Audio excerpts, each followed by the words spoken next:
Apa yang kita bahas ini teman-teman sekalian adalah khusus menurut Syekh Muhammad bin Wahab adalah dosa besar kalau seseorang itu memiliki kelemahan hati dalam menerima keputusan Allah Subhanahu wa taala apapun sifatnya. Dan sebaliknya orang yang bisa menerima itu sebagai sebuah keputusan maka tentu dia akan aman insyaallah. Ini mirip-mirip dengan bahasan kita yang lalu ya. Pernah ada dosa besar yang kita bahas juga, kaswatul qalb, kerasnya hati. Kalau ini sih karena tidak tersentuh dari peringatan-peringatan Allah. Ada gempa, ada longsor, semacam dia tidak tersentuh sama sekali. Kalau ini enggak, ini dia bisa menerima, tapi lemah di dalam menghadapinya. Apabila Allah telah menetapkan suatu takdir, maka yang paling dicintainya oleh Allah adalah meridhoi takdirnya itu. Jadi begini, kita malam ini akan lebih banyak membahas tentang masalah indahnya sabar sebenarnya. Nanti akan lebih dalam kita bahas masalah itu. Selama ini kan persepsi sebagian orang, apalagi kalau belum mempelajarinya, sabar itu berat. Ada batasnya nggak sih? Dan apakah memang saya harus sabar dalam setiap keadaan saya kalau memang itu berat atau memang dalam bentuk cobaan? Allah menciptakan di muka bumi ini teman-teman sekalian semua berpasang-pasangan dan itu sunnatullah, tidak akan berubah sampai hari kiamat. Orang yang faham ini, dia akan bisa melalui kehidupan dunianya dengan sangat nyaman dan tenang. Seperti misal, sebagaimana kita lapar akan ada kenyang. Ini partner, kita lapar iya, tapi begitu kita makan akan datang namanya kenyang, laparnya akan hilang. Seperti misal, contoh yang lain, senang, gembira, kita semua pernah lalui itu. Tapi jangan lupa, dia punya partner. Apa itu? Sedih. Nggak akan pernah ada orang luput dari sini. Ada orang hadir sini nggak pernah sedih? Pernah semua. Berarti dia partner. Sebagaimana tadi lapar sama kenyang. Contoh yang lain, siang dan malam. Atau pagi dan malam. Ini partner. Sebagaimana kita tiba di pagi hari, kita akan tiba juga di malam hari. Kecuali ajal datang. Kita tidak bicara ajal datang. Tapi setiap hari kita lihat ini sunnatullah. Pagi hari terbit matahari, maghrib nanti terbenam matahari. Benar nggak? Orang yang memahami ini, maka dia bisa menerima malam sebagaimana dia terima pagi. Dia bisa menerima pagi sebagaimana dia terima malam. Artinya semua keadaannya bagi dia sama saja. Karena dia faham ini adalah sistem, mau nggak mau. Begitu juga dengan contoh yang lain, muda dan tua. Nggak akan pernah ada orang muda terus. Kalau antum sekarang muda, selama ajal belum datang, akan datang masa tua. Coba perhatikan orang yang bentrok dengan ini, nggak terima ini. Apa yang terjadi? Pada saat mereka sudah mulai tua, mereka mau maksakan tidak mau terima tua itu, akhirnya tampil seperti anak muda. Ganjil tidak kira-kira? Sudah bungkuk tapi dia mau paksa dirinya lurus, nggak bisa. Susah. Atau dia mau lomba lari melawan anak muda. Atau berpenampilan seperti pakaian anak muda. Orang akan lihat ganjil. Lebih baik dia tampil apa adanya. Ada ubannya ya sudah ada ubannya. Dia tua pakai tongkat ya pakai tongkat.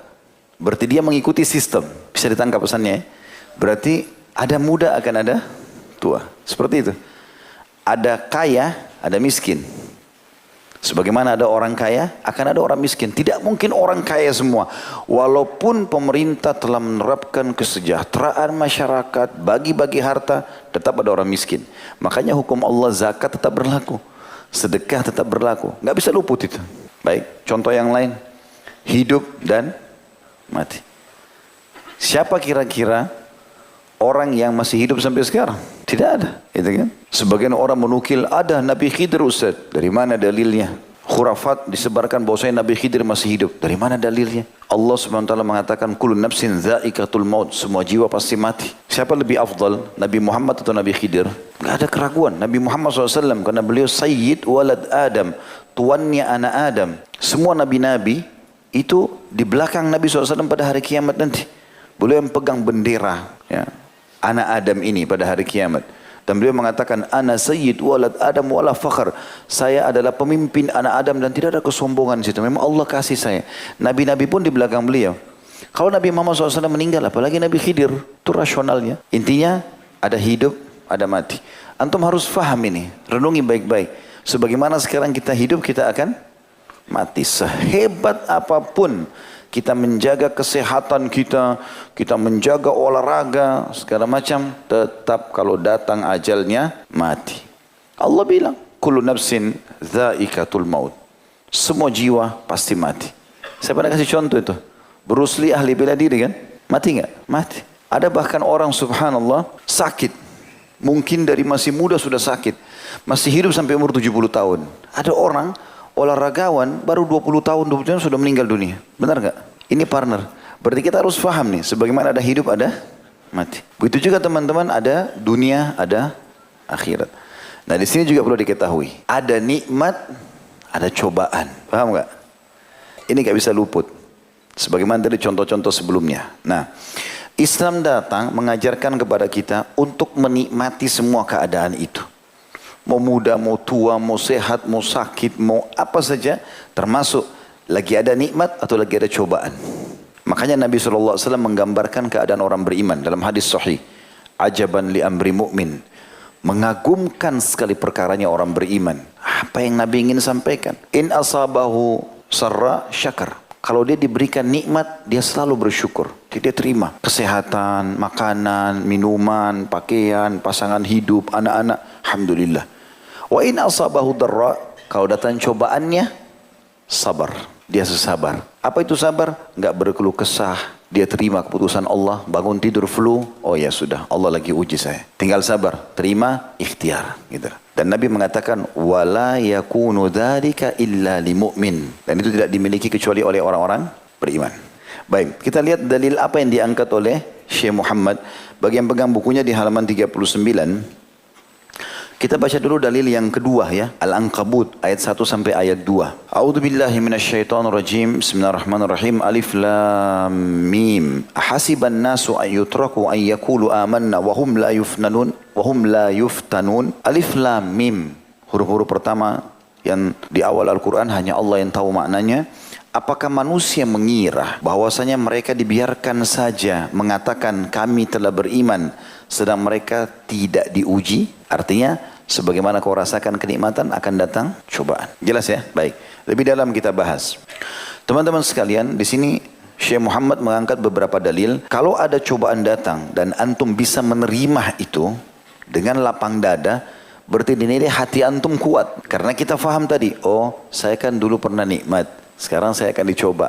Sama, enjoy saja nikmati. Sebagaimana Umar bin Khattab berkata, radhiyallahu anhu, kalau telah datang cobaan Allah kepadamu, cuma dua opsi. Kau terima dengan lapang dada, maka kau mendapatkan pahala, kau mudah untuk melaluinya, dan juga kau akan dapatkan jalan keluarnya. Faham nggak? Ini luar biasa dalamnya.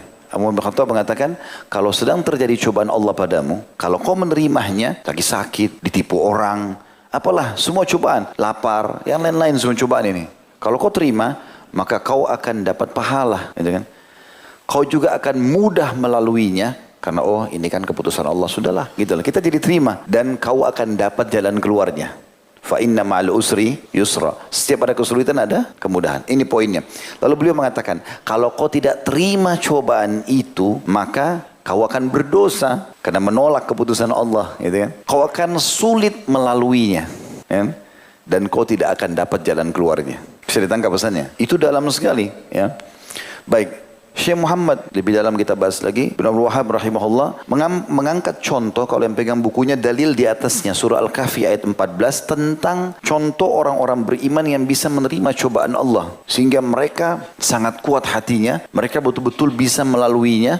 Dan Allah berikan atau menjadikan mereka tanda-tanda kebesaran untuk jadi contoh bagi manusia. Itulah contoh anak muda, ya, penghuni gua Kahfi atau penghuni gua, atau dikenal dengan Ashabul Kahfi. Maka dalam surah Kahfi ayat 14 Allah mengatakan, A'udzubillahi minasyaitonirrajim wa rabatna ala qulubihim idh qamu faqalu rabbuna rabbus samawati wal ardi lan nad'u min dunihi ilaha laqad qulna idzan syatata. Dan kami telah meneguhkan hati mereka, anak-anak muda itu, karena mereka beriman sama Allah, ya. Kemudian mereka dikejar-kejar untuk dibunuh, mereka menyelamatkan diri ke dalam gua. Maka Allah mengatakan, karena mereka tetap berpegang pada kebenaran itu, walaupun dibenci, kami teguhkan hati mereka di waktu mereka berdiri. Berdiri maksudnya sepakat untuk jalan menyelamatkan diri. Lalu mereka berkata, Rob kami adalah Rob langit dan bumi. Rob artinya pencipta, pemilik, penguasa, yang mengatur semua urusan langit dan bumi. Rob kami adalah Rob langit dan bumi. Allah, kami sekali-kali tidak berdoa kepada sesembahan selain Dia. Sesungguhnya kami kalau demikian, maksudnya jika kami berdoa kepada selain Allah, telah mengucapkan perkataan yang amat jauh dari kebenaran. Apa yang terjadi? Waktu lagi diuji oleh Allah SWT keimanan mereka, ditolak. Dan pada saat itu, instruksi Raja Zalim di zaman itu, tangkap semua orang yang mengaku beriman sama Allah, bakar hidup-hidup di depan jalan. Di depan jalan raya,